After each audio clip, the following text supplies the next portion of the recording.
Donc, la première clarification, c'est que je ne mets pas la tribu Beti ou Ekan en index comme étant le moteur du tribalisme au Cameroun. Non, je ne le fais pas. Ni aujourd'hui, ni demain, ni...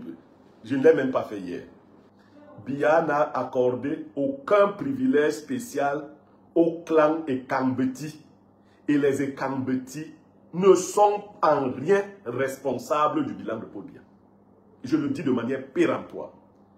Aucun Ekambeti ne devrait donc, par solidarisme primaire, croire qu'il faut défendre à tout prix Paul Biya de peur que quelqu'un d'autre vienne le tuer. Personne ne tuera les Beti. Ce n'est pas Paul Biya qui vous envoie intimider les gens, menacer de tuer les gens, menacer d'embastiller les gens. Et donc, moi, je passe là un message clair à ceux qui essayent de me menacer.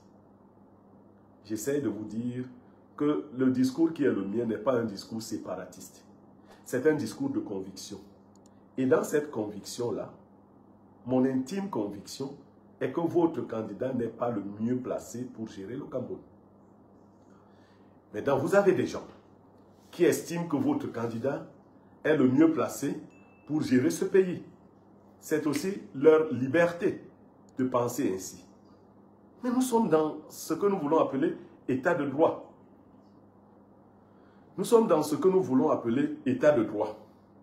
Et si c'est dans un état de droit, j'ai le sentiment que les gens de YouTube ne nous suivent plus parce que là, il faut vérifier. Donc, si nous sommes dans un état de droit, il est important que chacun s'en tienne à ses convictions et il respecte celles de l'autre. Nous ne devons faire ni dans l'injure, ni dans les menaces, ni dans les intimidations et autres, ni dans la tuerie. Pourquoi devons-nous en arriver là? C'était un petit point à résoudre. Maintenant, il y a le dernier pan de l'analyse qui est la mienne. Comment assurer la paix au Cameroun après ces élections? Cette question me semble de la plus grande importance. Et je l'aborde aujourd'hui à la suite de certaines interventions que j'ai suivies dans les médias ce jour. Des gens ont fait des tas de propositions, les unes aussi intéressantes que les autres, mais quelques-unes loufoques, quelques-unes empreintes de suffisance et de mépris. Je veux dire, on n'a pas besoin de mépriser qui que ce soit en cette période-ci. C'est un moment important. C'est un moment grave qui se présente à nous. Et ceux qui ont un peu de sagesse doivent anticiper pour qu'on ne dise pas demain que si on avait su. Le Cameroun traverse un moment hyper important, un moment sensible. L'élection de 2025 s'est déroulée dans le calme, dans un calme relatif. Mais quelques heures seulement après le déroulement de cette élection, des phénomènes particuliers ont attiré notre attention. La publication des résultats par bureau de vote s'est faite d'une manière un peu bizarre, donnant pour quelques-uns une primauté au candidat sortant, Paul Biya, mais pour d'autres, donnant au candidat du FSNC le dessus sur le candidat Paul Biya. C'est allé dans tous les sens, chacun y allant de ses propres convictions. Malheureusement, la suite des événements ne semble pas aussi heureuse que nous l'aurions souhaité. Le candidat Issa Tiroma s'est déclaré vainqueur de l'élection présidentielle 2025. Personnellement, nous estimons qu'il n'aurait pas dû le faire de cette façon-là. Mais, dans le même temps, même si la faute commune ne crée pas le droit, dans le même temps, les suppôts du candidat du RDPC ont laissé croire que, comme par le passé, le candidat du RDPC avait écrasé littéralement tous les autres candidats. Déclaration contre déclaration. On n'a pas besoin que ce soit le président de la République qui le dise. Mais quand ces plus grands affidés prennent l'espace public et font des déclarations, lorsque les gens agissent de manière très assurée, je ne veux plus citer ici le sulfureux que j'ai cité plusieurs fois, qui prévient, qui menace un candidat, qui lui dit qu'il ira le chercher dans son domicile, les portes de son domicile ne sont pas blindées, ainsi de suite. Lorsque ce monsieur dit que l'opposition représente le coton sport de Garoua, tandis que le candidat du parti au pouvoir représenterait le Real de Madrid, et que s'il y a match entre les deux, on sait qui va gagner, il ne faut pas plus pour dire qu'il a déclaré de son côté également que le candidat du RDPC avait gagné l'élection. Et ce n'est pas une voix des moindres. Non. Il faut ramener les esprits au sol. Il faut revenir à la bonne et juste raison. Il y a eu une élection. Il y a des remous. Il faudrait que ceux qui sont chargés du processus électoral jusqu'à la proclamation donnent toutes les garanties et les assurances que le processus est tout à fait transparent. Et ces garanties et ces assurances ne sont pas difficiles à obtenir. Il faut que la vérité des urnes s'exprime. Première chose. Deuxième chose, ceux qui ont intégré dans leur tête qu'ils sont tellement habitués au chef d'État actuel et qu'ils n'envisagent pas que le Cameroun, un jour, puisse avoir un autre chef d'État, il faut vous enlever ce genre d'idée de la tête. Le Cameroun aura un jour un autre chef d'État. Il faudra bien vous y faire. Il arrivera un moment où, ça peut être à cette élection, ou plus tard, où Paul Biya ne sera plus le président du Cameroun. Mais le Cameroun ne va pas s'arrêter. Et les institutions ne vont pas s'arrêter non plus. Parce que j'ai aussi entendu dans un élan de mépris, les gens, et d'ailleurs d'excès de suffisance, j'ai entendu des gens dire, c'est Clément Atangna qui va lire les résultats. Mais Clément Atangna, c'est le président du Conseil constitutionnel. Mais dans leur arrière-plan mental, ce n'est pas ce qu'ils veulent dire quand ils disent que c'est Clément Atangna qui va lire les résultats. Ils retombent dans cette sauvagerie, dans cet ensauvagement dont nous parlions, qui est un repli identitaire primaire. C'est Clément Atangna qui va lire les résultats, comme pour dire que c'est un frère de la tribu de Paul Biya qui va lire les résultats. Donc, même si les urnes ont dit que Paul Biya a perdu l'élection, Clément Atangna, lui, pourrait venir dire que Paul Biya les a gagnés. Et comme quand il a lu, c'est une parole d'évangile, on va se taire. Mais attendez, ça peut être une parole d'évangile, tout le monde n'est pas croyant. Il y a parmi nous des animistes. Donc les animistes, ils ne vont pas croire. J'espère que vous comprenez le sens de ce que je dis. Si vous estimez que c'est une parole d'évangile, d'accord, mais la parole d'évangile ne tiendra que pour les croyants. Et elle ne tiendra pas pour les animistes et les non-croyants et les mécréants. Et j'aime vous dire qu'il y a beaucoup de mécréants. Donc si nous voulons bâtir la paix, nous devons avoir des attitudes d'humilité. Nous devons éviter des attitudes provocatrices. Et la provocation, c'est aussi ce que j'ai décrit. Dire à quelqu'un qu'on pourrait le tuer ou l'embastiller parce qu'il n'est pas d'accord avec des résultats que des gens proclament, c'est des attitudes provocatrices. Il faut éviter de faire dans la provocation.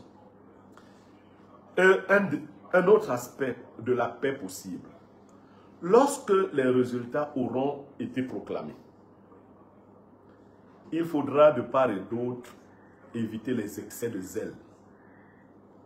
Les excès de zèle ici peuvent venir d'un camp ou de l'autre, ou des deux. Nous avons observé une militarisation injustifiée de la ville de Garoua et notamment des alentours et du domicile du candidat Issa Tiroma Bakari. Cela, on l'appelle un excès de zèle. Il faut éviter ce genre de choses. Parce que vous pouvez aller creuser quelque chose qui n'existait pas. Vous pouvez artificiellement fabriquer quelque chose qui n'existait pas. Donc, cela, je l'appelle un excès de zèle. mais également du camp de l'opposition, je ne vois que deux voies.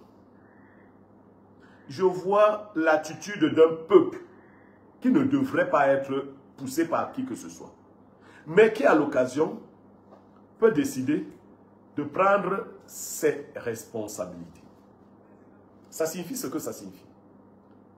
Un peuple peut décider à l'occasion de prendre ses responsabilités. Ça s'est souvent vu. On a vu des résultats être proclamés et le peuple les a contestés. Rien ne dépasse la volonté du peuple. Rien alors, mais rien ne dépasse la volonté du peuple. Le peuple a le dernier mot. C'est même cela l'essence de la démocratie. La volonté du peuple. La volonté du peuple s'exprime dans les urnes.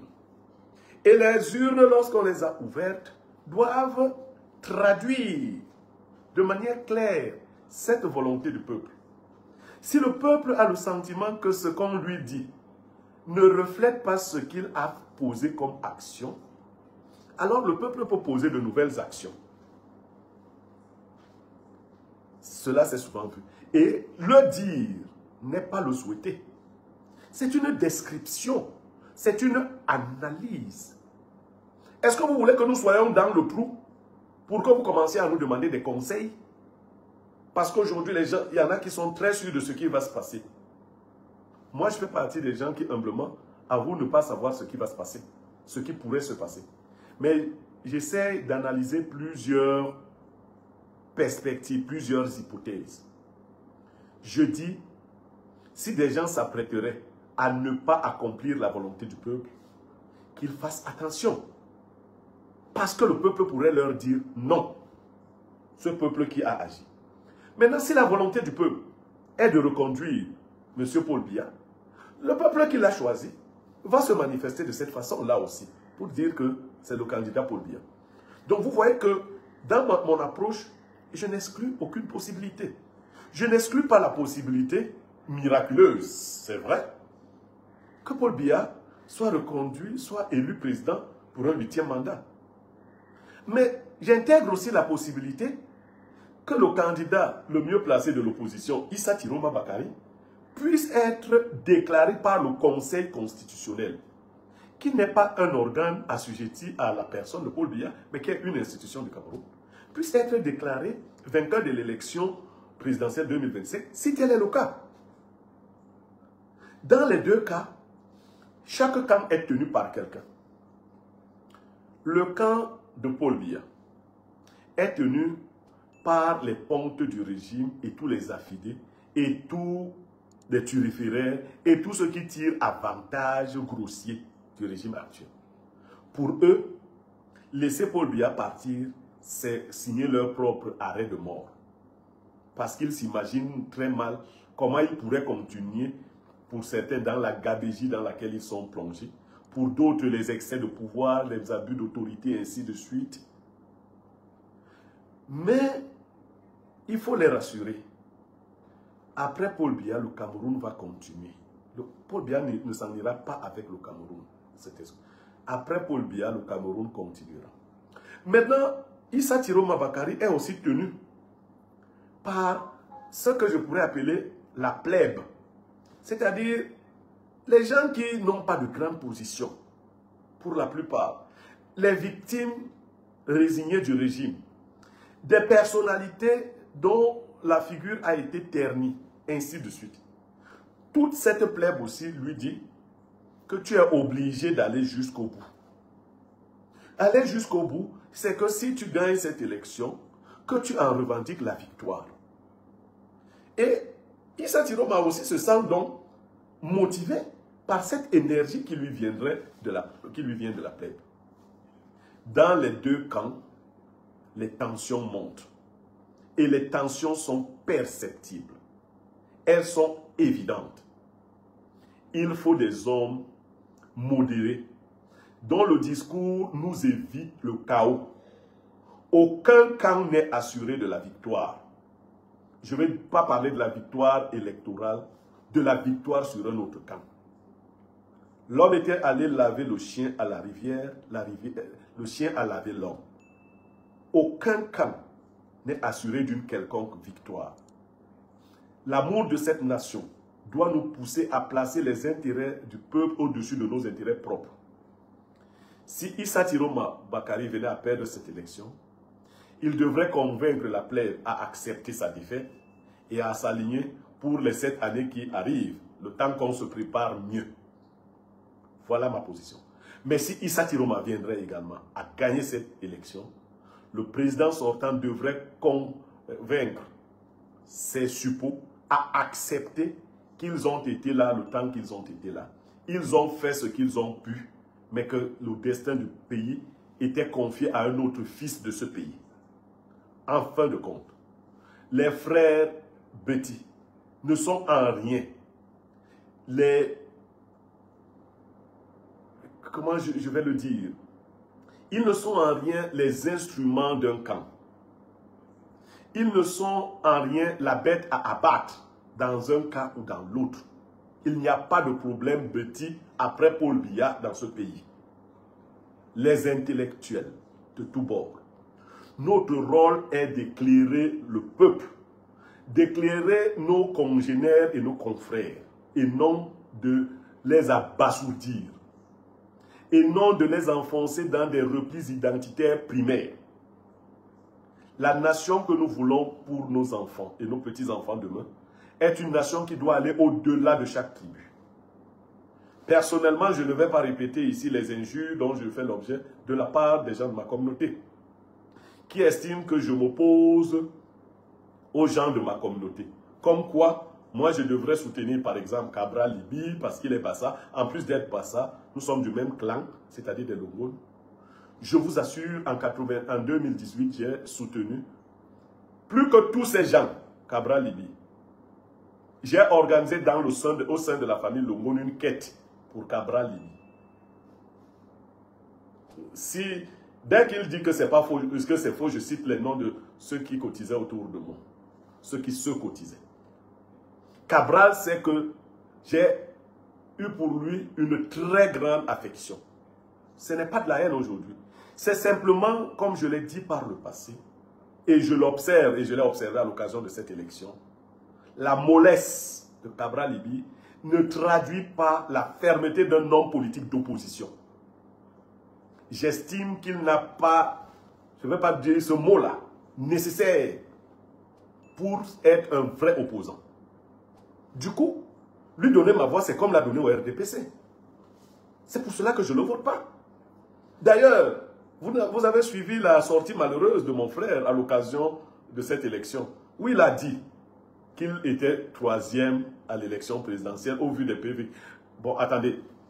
Donc, le premier à avoir déclaré les résultats de l'élection présidentielle, c'est donc Cabral Libi, parmi les candidats. En disant qu'il était 3e, en logique, on ne peut connaître son rang que si on connaît les rangs de ceux qui viennent avant nous. En le disant, Libi a dit que lui, il connaissait déjà le premier et le deuxième, et que lui, il s'était classé 3e. Proclamer les résultats, ce n'est pas seulement dire qui est le premier. Non, non, je crois que proclamer les résultats, c'est donner le rang des gens. Dans nos salles de classe, moi j'ai été professeur dans les lycées et collèges. Il arrivait que certains professeurs commencent par lire les notes à partir du dernier, en remontant jusqu'au premier. Mais c'était déjà de la proclamation. C'est ça, proclamer. C'est-à-dire que quand Libi commence par le 3e, il proclame les résultats. Il s'arrête là, pourquoi? Pourquoi nous prive-t-il du bonheur de connaître le 2e et le premier, que lui, il connaît déjà, puisqu'il connaît son rang 3e? Mais personne ne lui en a voulu, parce que dans le non-dit de la déclaration de Cabral, je ne suis pas premier, je ne suis pas président. Je veux dire à l'autre membre de l'opposition, Issa Tiroma, qu'il n'est pas premier, il n'est pas président. Nous sommes 2e et 3e. Donc, laissons, comme moi j'ai accepté ma défaite, je l'invite à accepter la sienne. Voilà ce qui s'est fait. Et que j'avais annoncé par le passé, dans d'autres directs que j'avais fait. J'avais dit que même s'il venait à gagner l'élection, je ne serais pas prêt à défendre sa victoire. Mais dis pour toi, comme les enfants disent, dis pour toi. Laisse Tiroma dire sa part. Tu as dit que tu es 3e.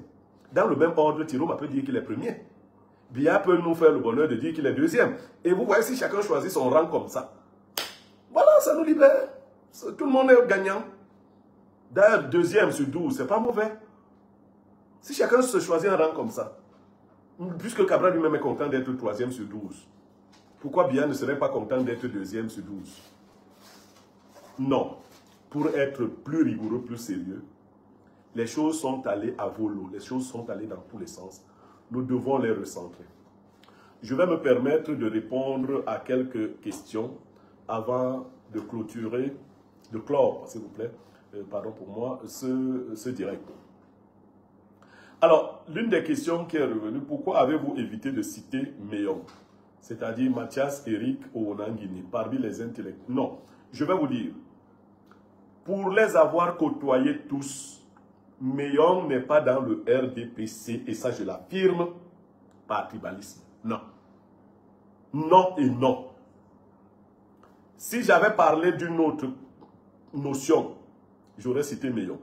Mais je vous dis, personne n'a pu dire à Meillon qu'entre dans le RDPC parce que si demain, écoutez mon raisonnement, j'ai dit ici, on a dit Anké, que sauve les petits.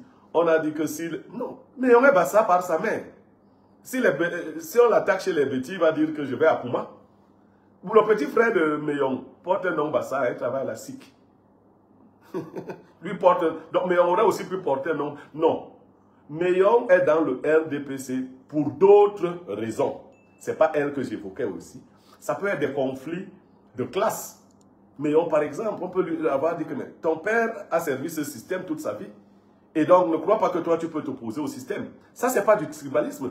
C'est ainsi que les enfants de Jean Kuete sont obligés de servir le système, alors que Jean Kuete n'est pas bêtis.